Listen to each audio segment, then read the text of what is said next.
Anyways, I sleep on that. Anger is subsiding. Wake up the next morning. It's February 26th, and I am sitting in the makeup chair, and I get another message that's like, hey, keep your phone on. And I'm going, I really don't want to speak to this advisor anymore. I really don't. Where our personalities are not meshing. And anyways, this phone call is coming from Florida. I pick up the phone, and lo and behold, so here's what happened. I'm negotiating this thing. I'm negotiating Ukraine and Russia, and you wouldn't believe how many parts are part. It is President Donald J. Trump. He is calling me, and in true President Trump fashion, he jumps right into the narrative. We're not, hey, how you do? He just like jumps right into the narrative of exactly how this went down. I am literally, it is hard to catch my breath to comprehend that 4 days ago, I'm ending a series about Brigitte Macron, and now I'm speaking to the President of the United States, and the topic of conversation, no matter which way you want to slice it, it's about Macron's wife's penis. I mean, now, hold on. We're going to get back into this. But the reason why this is important, I've seen this entire clip. All right, so I only saw probably like half of this right here.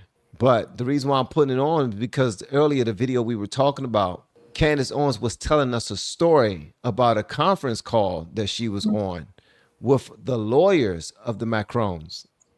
And they said that Trump was on the call too. She didn't tell the story yet. Well, I didn't see her tell the story yet of Trump calling her up and saying what's going on, what he needed to do.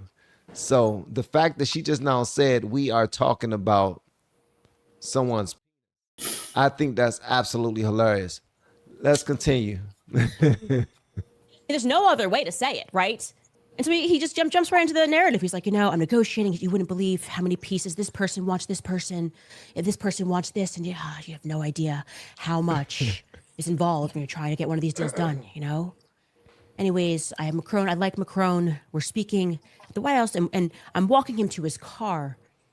And, he says to me, Mr. President, can I speak to you for a second? I say, of course you can speak to me about anything. What's going on? And he tells me that there's Secret Service all around them. There's SUVs. They're encircled. And Macron wants to have a little sidebar. And then Macron says to him, Mr. President, do you know Candace Owens? And I say, Yes, of course I know Candace Owens. What's going on? And then the president says to me, you must be a very powerful person, Candace. You're talking about the president of France taking me aside to talk about your podcast. Right. And then continues his narrative, and he tells me that Emmanuel Macron is requesting to his face that... Now, he's trying to butter her up. He's trying to butter her up now. I think that part's hilarious. It's the art of the deal. Would you say that's the art of the deal? I mean, Candace acknowledged it. I don't know if it was before this portion that she went into, but she acknowledged that he literally implemented the kissing ass portion of the art of the deal. The kissing ass portion. So you think that he was kissing her ass at that point? Or she thinks that? She didn't word it like that, but basically that is what she meant. Wow. Mm-hmm. Wow. Okay. I stop speaking about his wife. And one of the things Trump said is like, he tells me, she's old and this is really, really impacting her. And I'm listening. And he's, in one of Trump monologues. He's very funny. And then he said, I saw her, I saw her up close and she looks like a woman to me. I had dinner with her at the top of the Eiffel Tower. And I explained to him that she has had this amazing doctor who specializes in transgenderism surgeries or feminization procedures. I'm talking to the President of the United States about this, guys. This is crazy. This is wacky. But I'm just giving it as good as I get. I'm just trying to get him to understand the truth. And then I explained to him why I don't feel so great about this request, because that's the more important part. Like, you are requesting that I really, and despite your reasoning, which is very sound, that I stop telling the truth. And I said to Trump, and I will be honest, that at that moment I realized that one day this is going to go into my autobiography. And so I got to say something funny. And I said to him, respectfully, Mr. President, it's not my fault that he married someone with a penis. He then tells me, we're really close to getting this thing done. We're really close to getting this thing done. He tells me again, Macron's been really good to me. He's been very easy to work with us. He's been a good person. He just wants me to get this one thing done. And he throws in the art of the deal type stuff. He starts complimenting me. He said, Melania loves you. She says, you're so beautiful. She thinks you're so beautiful. I said, thank you, Mr. President. Thank you, Mr. President. Compliments will get you everywhere in life is my mentality here. I think this is absolutely hilarious. I like the fact that she can switch into Trump's voice, Trump's whole mannerism, and I can hear Trump actually saying these things, trying to negotiate with her in a sweet way, asking her to do it while telling her to do it, but not telling her, suggesting it. And Van, you know what the craziest thing is? I think it's a genius move right here because it's bringing this taboo subject into the mainstream. It's a nice way to do it. I mean, on Candace's part right now, yes, but back when it happened, we didn't hear anything about it, so it didn't have that kind of an effect back then.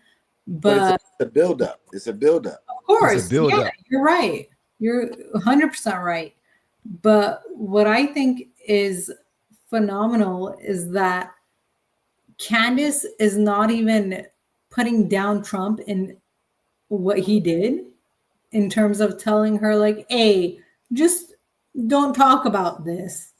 She's saying it in a way where it's like, if your grandpa is clueless as to what's going on in pop culture, and he's just like, oh, what happened with, for example, Taylor Swift? Like, they have no idea what the heck is going on, and they're just asking. Trump has no idea about the series that Candace has run when it comes to Emmanuel Macron's wife. Or you think so? You don't think so? I don't think so. Yeah, I don't think he wastes his time watching stuff like that. No, this is important stuff because this is Sway's culture and whatnot. Like he and Candace could be working together on this one. Like, just the same way cops play good cop, bad cop. If this is potentially one of the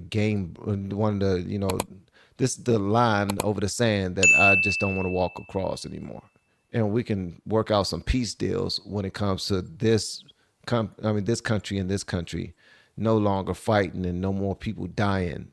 If we could just drop this story for now. Yeah, drop the story. It's because to me, I get it as a conversation that we should have. Is a bigger fight.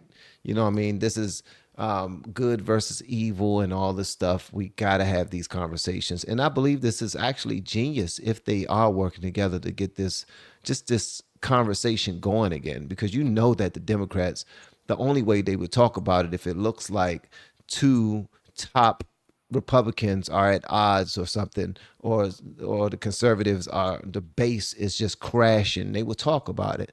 But they won't be able to talk about this ad nauseum because Candace Owens is standing on all 10. Like, but it is a man. I mean, I don't want to move away from that conversation. All I'm saying is, as serious as this is, she can fall back and not lose any sleep just for a moment. Like, and she don't have to call Tucker for advice, for guidance. When does she ever have to call Tucker for advice or for guidance? That's what makes me think it's a play, because why would Macron Tucker, Candace is doing damage? Damage how? You're not even, we in two different countries. What kind of damage is she doing to you?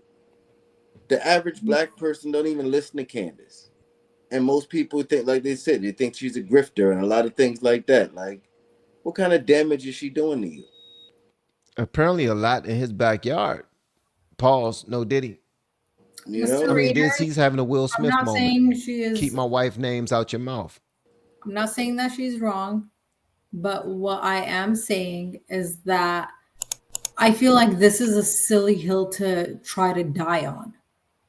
We have been helping people grow online. It has been absolutely amazing. We have helped many content creators get from zero to monetization in under 30 days. We even have a couple of these superstars who did it in 1 or 2 weeks. If you want to learn how to do YouTube, I don't care your age, I don't care what skills or talents you have. Trust me, I can help you do it effortlessly. Just reach out to me with the word coach and we can get it done. One more thing, we have a YouTube course that I just now created. I'm extremely proud of, and a lot of people are getting so much from. Purchase that course and work with us. You can join our private Facebook group and our daily group calls, which is 3 to 5 days per week, and you can learn so much more than you've ever learned before. I can't wait to hear from you. Love you. Peace.